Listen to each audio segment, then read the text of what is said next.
one of my favorite moments was this episode with the Rolling Stones back in 77, 78 when they released their Some Girls album, and the song Miss You was on there. It's one of the best albums they ever did.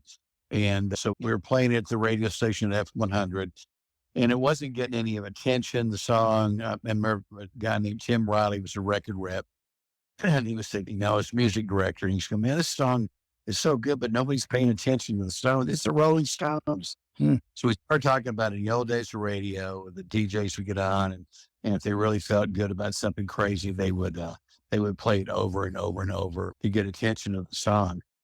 So I said, you know what? That's a good idea. I think we're going to do that. So I called my program director and said, let's put this together to be a good stunt. And he said, okay, I'll run with you on it. Let's go. So they got on the air and I played it about 5 or 6 times. I kept playing it over and over and going on about how great it was. And ladies and gentlemen, the Rolling Stones are back, and this is a big moment. So then he came in and told me, stop playing it. We're okay, move on. Then I play it again, play it again. So finally came in and relieved me and said, you're going to be officially suspended for a while and go. So I went home. He did the rest of the show. This was in the afternoons. And he said, well, and he called me at house. He said, all right, I thought about it.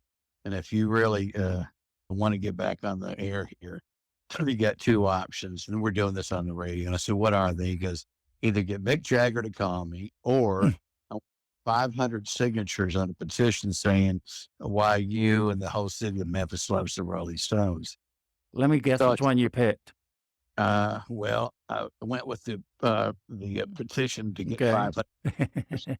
And I thought, how can I make that happen? So without checking with the record company, I said, I'll tell you what we're going to do. The next 500 people that come to the radio station, I'm going to give you a brand new copy of the Rolling Stones Some Girls album. Wow. Right now. And so within a matter of an hour or so, 500 people line up in Channel 5. You hear what I'm saying? Not 10 or 50, 500. Now, right. Did you happen to have 500 copies of it laying around? No, we did not. That'll issue number 2. So when the record company didn't know about it either, so we were really taking just a little. So we tell everybody, sign your name, address, all this stuff on this list, keep it going.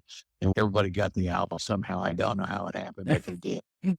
So the record company found out about it. They got all excited because, we were actually excited about the Stones. And I found out later that the Stones thrive on a little controversy. They love stuff like this. The story had so many twists and turns. So the record rep wanted to get an air check, a tape of what we did and all that. And with the comeback and the announcement and the 500 albums, sent it to Atlantic Records. Atlantic Records sent it to Woodstock, New York, where the Stones were rehearsing for their big tour, which did not include Memphis. So, they're rehearsing. So it's like showtime. They're about to go out. They take the tape, they play it for him in Woodstock. They put it on at the sound system at the studio they're rehearsing it, right? So they all got to hear it. Blah, blah, blah. It was crazy. Atlantic Records loved it. And they said, we'd be glad to give you 500 albums. Make it all happen. Yes. And then after all that craziness, I went out of town on vacation for a week, and I got a call from Bob Kelly, who was the Mid-South Concerts promoter. He said, the manager for the Stones is going to call you when you get back on the air Monday. So record it, because we're going to do a special press conference. He has something very important to tell you. Oh, no. So we recorded at 2:00, and he's calling in. Hello, Ron, this is Peter Rogers.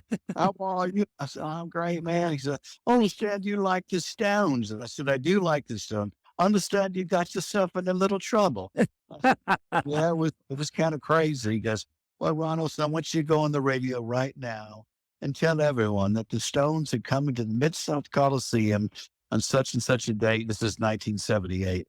And no. The tickets are on sale right now. So we taped it. The next day they had a press conference, they had a radio sitting on a table, and all the TV cameras are there, and they film, because this is pre, any kind of internet stuff. Oh, sure. Yeah. So anyway, they played the thing back, and it was a big deal. The Stones were coming to Memphis after all. and the tickets went on sale. They sold out, 12, 13,000 tickets, 14,000, whatever it was, in no time. And so then it was a big buzz, right? So then the story has a couple more twists to it. They invite me to the concert.